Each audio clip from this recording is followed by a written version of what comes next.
En línea al doctor Núñez, abogado internacionalista. Vamos a entrar con él en breve. Antes que nada quiero decir que es calientito el gobierno de Javier Milei.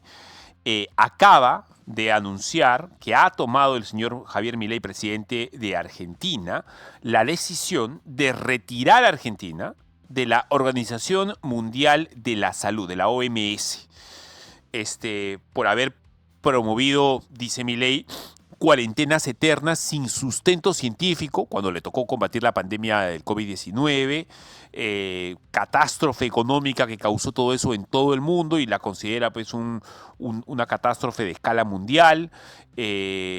Además que es un gobierno, la OMS respaldó a gobiernos que dejaron a niños fuera de la escuela, a cientos de miles de trabajadores sin ingresos, llevó a comercios y a pymes a la quiebra, dice Milei, y aún así nos costó 130.000 vidas a los argentinos. Entonces dice, hoy la evidencia indica que las recetas de la OMS no funcionan porque son el resultado de la influencia política, no basadas en la ciencia, dice el gobierno de Javier Milei. Además, ha confirmado su inflexibilidad para cambiar su enfoque y, lejos de admitir errores, elige continuar asumiendo competencias que no le corresponden y limitando la soberanía de los países. Urge repensar desde la comunidad internacional para que existan organismos supranacionales. ¿Para qué existen estos organismos? Y que están financiados por todos, que no cumplen con los objetivos por los que fueron creados, dice Javier Milei en su comunicado oficial. Se dedican a hacer política internacional y pretenden imponerse por encima de los países miembros. Comunicado oficial del gobierno de la República Argentina, tomando la decisión de retirar a la República Argentina de la Organización Mundial de la Salud. A ver, llamativa decisión que la vamos a comentar ahora con Luis Núñez, que está con nosotros en el Zoom. Doctor, ¿cómo está usted? Buenos días. No le escucho, no tengo audio del doctor. No sé si... Aló, Buenas, aló. ahora sí, doctor, disculpe. ¿Cómo está usted? Dios le bendiga, Gracias qué por la bueno verlo. entrevista. Igualmente. A ver, su impresión. Primera, Milei retiró a Argentina de la OMS. Sí, en concordancia con lo que acaba de hacer también el presidente Trump. Realmente yo estoy de acuerdo porque creo que la OMS ha dejado, como se lee en el comunicado de Milei, ha dejado de ser lo que era, un organismo asesor, rector, orientador, facilitador de las políticas de salud en el mundo y ha terminado haciendo política. Esas razones por las cuales él se retira, que son parecidas a las que dijo el presidente Trump, son valederas. Ahora, ¿por qué? ¿Cuál es la razón principal que ve usted en la decisión de sacar a Argentina de la OMS? El caso ejemplar del coronavirus. Sin mayores datos, estuvieron de acuerdo en que la gente se aislara, que los niños perdieran clases, que los trabajadores perdieran sus empleos, que los pequeños y medianos empresarios cerraran. Algunos de ellos no se han recuperado, nunca han vuelto a abrir su espacio. Entonces fueron decisiones más políticas que basadas en la evidencia, porque al principio no se tenía claro qué era lo que significaba el coronavirus. Como tú sabes, el gobierno de Vizcarra, acabas de tener una entrevista sobre Vizcarra, también nos mandó a nuestras casas, cuando todavía no sabíamos bien a qué fenómeno nos estábamos enfrentando. Compró pruebas rápidas, o sea, los gobiernos hicieron errores basados un poco en lo que desorientó la Organización Mundial de la Salud. Y con lo que significaba además un encierro como ese para la baja de las defensas, incluso la gente empezó a morir justamente porque no había sol, no recibía, no se alimentaban bien, y el estrés que le causaba a una persona de mayor edad o de enfermedades prevalentes como, no sé, presión alta, etcétera, el estar encerrado, ¿no? Fue muy contraproducente y muchas de las muertes que sufrimos, doctor, fueron justamente porque la gente enfrentaba esa presión encerrada. Claro, y al final el Perú sí fue el campeón de las muertes. Lamentablemente estamos en primer lugar habiendo estado encerrados. O sea que, sin embargo, uno salía 5 minutos porque tenía que comprar algo y se contagiaba. Y fue error tras error. Y yo estoy de acuerdo con la opinión del presidente Trump y ahora con la opinión del presidente Milei. Bien, ahora estamos con Luis Fernando Núñez, politólogo, internacionalista aquí en Hora Punta, en Betel Radio 100.1 FM. Son 11:33 de la mañana aquí en la ciudad de Lima. Eh, la USAID, este brazo financiero que había hasta hace muy poco funcionado para darle dinero aparentemente para promover el desarrollo y demás en países como los nuestros, ha sido acusada de haber más bien usado millonadas en países para promover ideología o posturas políticas muy afines a los woks, como le dicen en Estados Unidos. Acá en Perú le decimos caviares. La USAID va a suspender ahora a todo su personal en el extranjero como parte de los recortes en el gobierno anunciado por Trump. ¿Cómo ha visto usted, señor Núñez, esta decisión de Elon Musk y de Donald Trump de cortarle la cabeza a todo lo que se llame USAID y mantenerlo ahí en la congeladora hasta decidir qué se hace con eso? Mira, Fabricio, tengo sentimientos encontrados, A ver, porque hace 27 años yo fui consultor de USAID y nunca tuve un problema con ellos, y menos de rendición de cuentas. Te voy a contar una anécdota. Yo estaba trabajando en 1998 en Mozambique, África Austral, en un programa de reconciliación democrática, porque Mozambique había sido un país con dos guerrillas que se enfrentaban por el poder. Y cuando por fin se firmó un pacto de paz, que se llamó el Pacto de Roma, me contrataron para ir a tratar de reconciliar dos partidos que eran guerrillas para que entraran al ámbito democrático. La primera vez que yo fui a Mozambique, te podrás imaginar, 1998, un claro. país muy atrasado, muy pobre. El taxi que había en el aeropuerto era un Volkswagen sin puertas, un Volkswagen sin puertas. Y me dijo, yo lo llevo al hotel. Y yo me monté. Y cuando llegué al hotel, por supuesto, basado en las normas de USAID, le dije, necesito una factura o un recibo. Me dijo, señor, ¿y usted cree que yo con mi Volkswagen sin puertas voy a tener un recibo? No tengo recibo. Acá no se usa eso. ¿Sabes qué hice, Mauricio? Agarré un plumón, le quité una hoja a un árbol, anoté $10 y el señor me firmó. Ese recibo de la hoja hoy debe estar en las oficinas de Washington de USAID, porque eso fue un caso que se hizo viral. ¿Ok? Después en el Perú trabajé con USAID varios años. Nunca tuve ningún problema. Ellos a mí no me daban órdenes, ellos financiaban los programas que habíamos acordado. Ahora, ¿qué es posible que hayan caído en estos excesos que ha explicado la secretaria de prensa de financiar una serie de programas que tienen que ver con igualdad de género y esas cosas? Conmigo eso no pasó. Yo estaba inscrito en la APSI, la Oficina Peruana de Cooperación Internacional. Nunca me discutieron ni 5 soles. Así Entonces, que eso también depende un poco de las ONGs que se acogen a la cooperación internacional.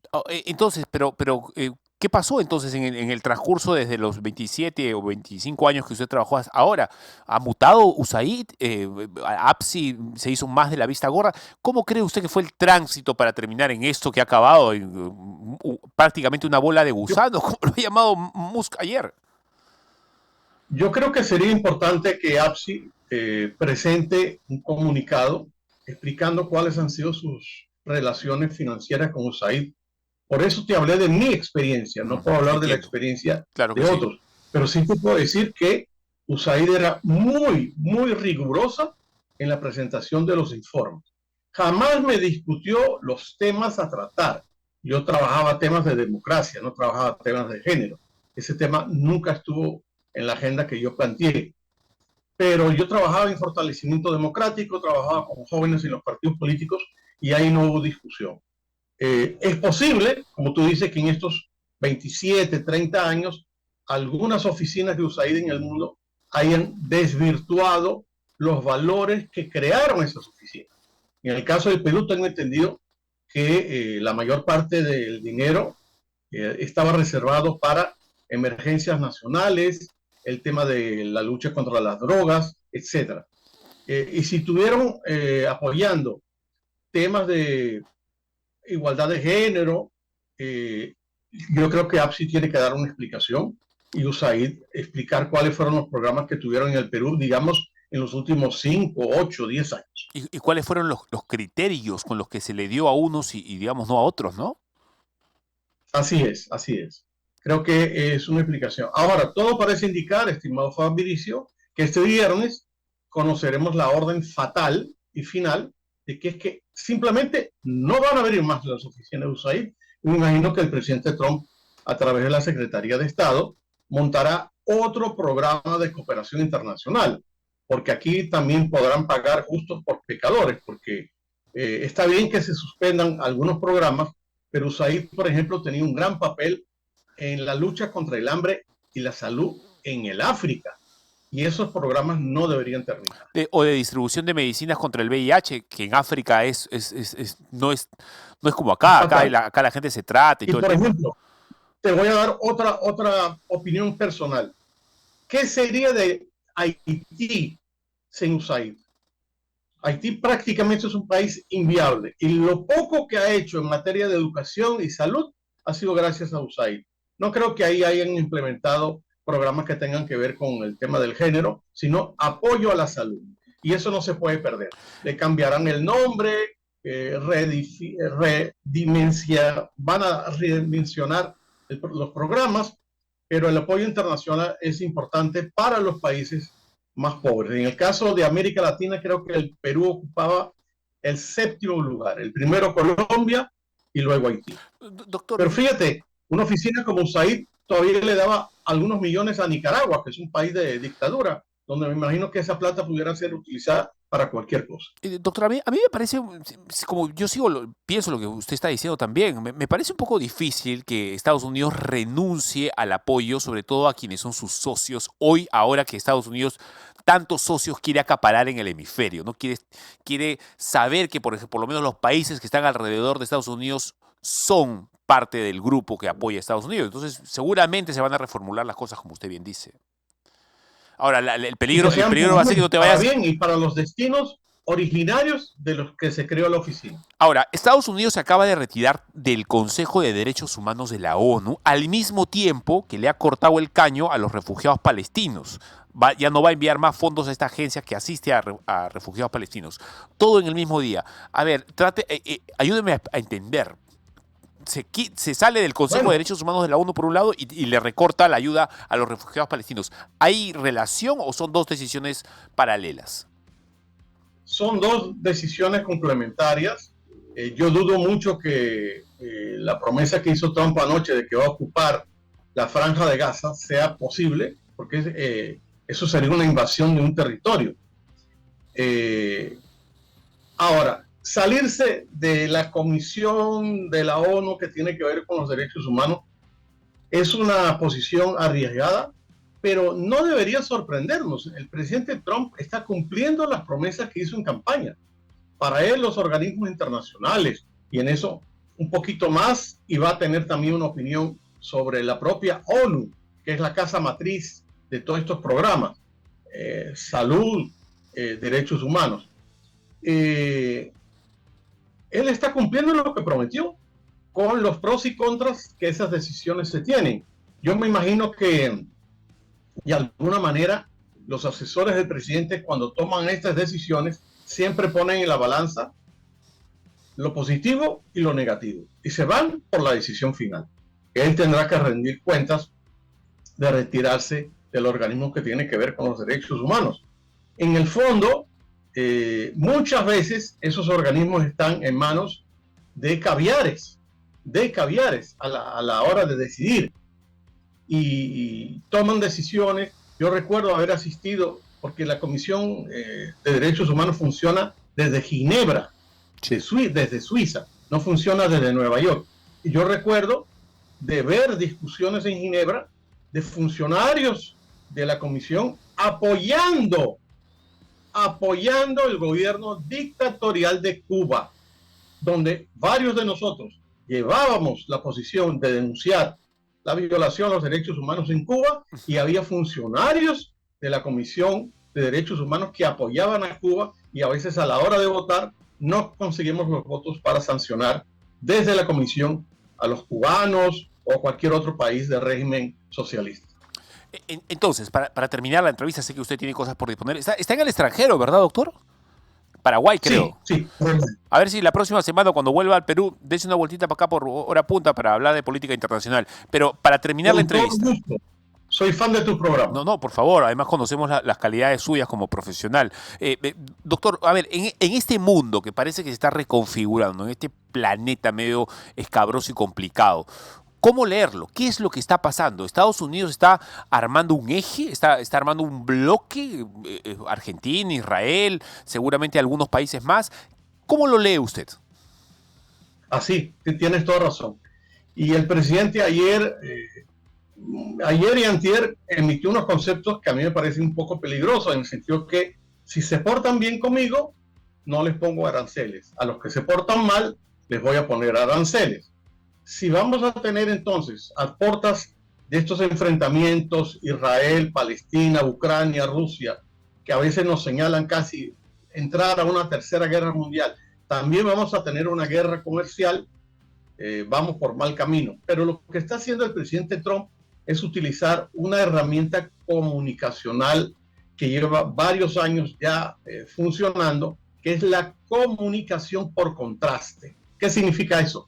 Medidas duras, y las explico duras y las aplico duras. Y a veces los países no están preparados para eso. Mira, el presidente Petro hace una semana tuvo una crisis diplomática, ayer tuvo otra, porque precisamente cree que por su pasado terrorista, socialista, él cree que se va a imponer. Y bueno, tuvo que bajar la cabeza. Y lo mismo está pasando con otros países que el secretario de Estado, Marco Rubio, está visitando. Yo no soy imperialista ni mucho menos colonialista, pero tenemos que entender que tenemos sentado ahora en la Casa Blanca un hombre que dice y hace. Podemos no estar de acuerdo con todo lo que dice o con todo lo que hace, pero no es nada nuevo lo que él prometió a lo que está cumpliendo.